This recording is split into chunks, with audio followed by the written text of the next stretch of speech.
want to pray a short prayer for breaking the ground, so that we put now the anointed ground, followed by putting the salt. So I have a short prayer here. We want to pray together for breaking ground.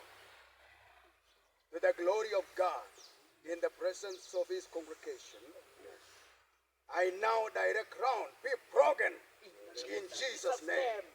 Be broken in Jesus' name.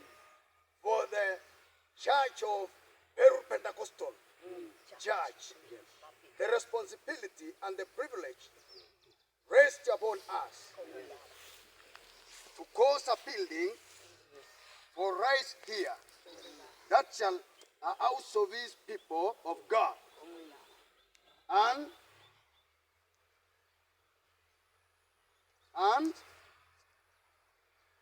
to the glory of our Lord Jesus Christ. Amen. Amen.